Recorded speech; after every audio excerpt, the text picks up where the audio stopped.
Hi, I'm John from Japanese Knife Imports, and today I'm here to talk to you a little bit more about our Gesshin Kagekiyo series. Our Gesshin Kagekiyo series is something we introduced a little while back, and we have right now two lines. We have a blue number 1 line and a ginsanko line. And I'll talk a little bit more about both of those shortly. But first I want to talk to you guys a little bit about what our Gesshin line is all about. Our Gesshin line started, actually, we named it after my in-laws' kiln. You'll see that we carry actually some pottery in here. My in-laws have a wood-burning kiln in northern Japan called Gesshin Gama. And so when we were trying to figure out what we wanted to call our house brand of things, we kind of borrowed their name. And it's a beautiful kind of poetic sounding name. Gesshin is moon and heart, and it has a really nice kind of flowing sound to it.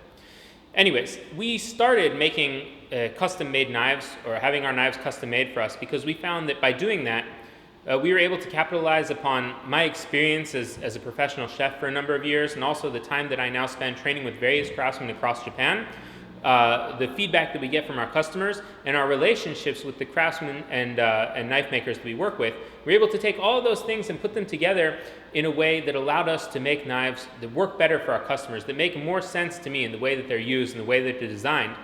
We also have better control over quality control, consistency of fit and finish, the way that very specific things are done, for example, rounding of spines and choils, or heat treatments, the kind of steel that is used, the grind or geometry, even the handle design. So for example, in the case of these new Gesshin Kagekiyo knives, and what you'll see in the future from them, we have the handles that are different from what they would normally be putting on stuff, partly due to my OCD of liking things to be symmetrical, but we have a polished side on both sides, and it turns out that that polished part has a lot more grip to it, so it really helps people hold onto the knife more effectively when the knife is wet, and especially on lacquer-ware handles, that can be a little bit tricky sometimes.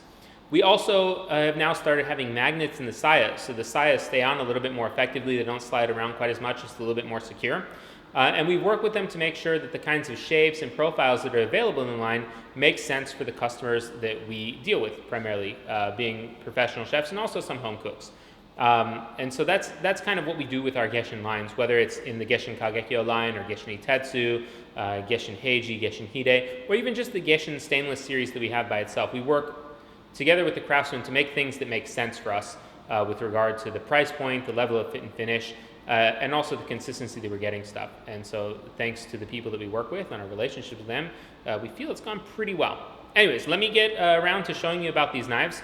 As I mentioned before, we have two series. We have a blue number 1 series and a ginsanko series. And I'm going to start with the blue number 1 series. We just added 4 new knife types to that line, and we also added 4 to the ginsanko series, and they are as follows. We have a 270 millimeter Wa-Sujihiki, and you can see it has a lot of the same features, or pretty much all the same features as the rest of the line. The lacquer-ware handle with the kind of sparkly stuff on here, where it's polished here on this side and here on here, and matte finished on both the top and bottoms. A wide bevel, rounded and polished spine and choil that's quite comfortable, and they also come with sayas that are black lacquer-ware sayas, kind of matching this black part here at the back that's matte finished.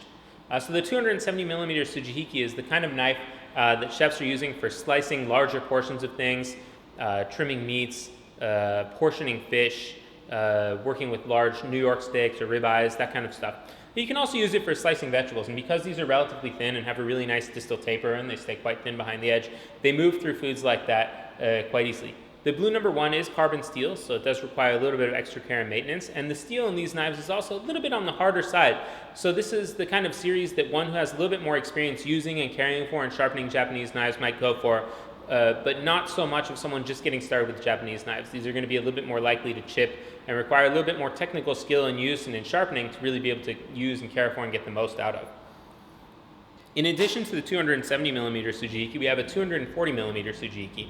And this is the type of knife that I know some of my professional chef friends use as an all-purpose line knife, something they keep around with them on their station so they can slice single portions of things or even slightly larger things, but also chop up vegetables and herbs and do a wide variety of tasks for. This kind of slicer also works well in situations where you don't have quite as much space on your line. You need just a little bit shorter length so you're not banging the tip into your refrigerator in front of you or whatever might be in front of your cutting board. So this is our 240 millimeter Wa-Sujihiki. And then we have 2 petty knives. We have a 210 millimeter petty, which is what I like to use on the line. Years ago, when I was still cooking professionally and before I started this business, I was looking for a line knife, something that would work well for me, in the kind of cramped space that I had in a lot of the kitchens I was working in, and it would work well for the kinds of things that as professional chefs we often do on the line. And so again, it's slicing single portions of things and chopping some herbs to order, whether it's quick chiffonade of some basil, slicing small portions of vegetables, and so on and so forth. But also that it's not such a big knife that I can place it out of the way, and it's not taking up so much of my space for plating. And it just so happened to be a very similar knife from what I was using to break down flatfish at the time, before I really learned about how deba bolcho worked and how I could do a better job with that. And so I got very into these, and I started telling a lot of my friends about it, and I guess some other people discovered the same kind of thing around the same time, and it became a popular item. And so we've started to carry some more of these. So this is our 210 millimeter Wa Petty. It can be used for trimming meats, silver skin, that kind of stuff as well. But for me, it's a line knife. And then lastly, we added 150 millimeter Wa Petty. And this is the size that I recommend to a lot of people when they're looking for that small knife to be able to do in-hand work with, trim meats, and do smaller tasks that might be a little bit difficult to do with a larger chef's knife. Usually for me, if I have just one knife, it's likely to be a gyuto, usually 240 millimeters or something right around there. If I have two, it'll be a gyuto and a petty of this size. And I found that this kind of big knife, small knife combination works well to get pretty much everything that I need to get done in a kitchen. So this is a 150 millimeter petty. Next up, you'll see all of the same things, but in our ginsanko series. So here you can see again the 270 millimeter Wa-Sujihiki, and you'll see the handles are slightly different. This has kind of a brown lacquer with a polished black lacquer over here. And these handles and the sayas, the lacquer-ware is done by dentou-kougeishi, a certified craftsman that does lacquer-ware. At the same time, all of the forging and sharpening of the knife is done by dentou-kougeishi, certified craftsmen at the highest level, doing their highest level of work. And so this is what that knife comes out like. You also see a 240 millimeter Wa-Sujihiki in this line, a 210 millimeter Wa Petty, and a 150 millimeter Wa Petty. You'll notice that the ginsanko line is a little bit thinner at the spine than our blue number 1 line. The blue number 1 line also has a slightly different style of bevel. The ginsanko is a little bit hollow ground at the wide bevel that you'll see on the knife. So this area here is just a little bit hollow ground. And over time, you'll be able to work that out and make a nice hamaguri edge on the knife. The blue number 1 knife is a little bit less so, and it's a little bit thicker at the spine. Part of these differences are due to the fact that different craftsmen are working on these lines, and so each craftsman will have their own style, their own personal preference of what works best for them and their methodology. And so as a company working with them, what we try to do is figure out what these guys do best and how we can best take advantage of their strengths and weaknesses to make sure that we're getting knives that make the most sense.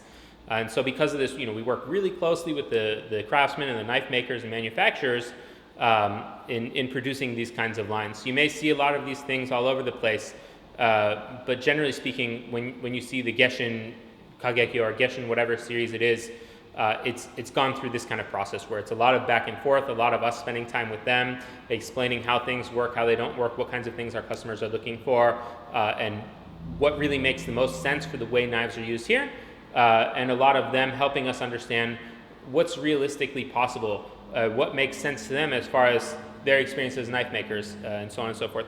Sujihiki actually happens to be a really great example of this. Sujihiki here we use often for portioning, for slicing things.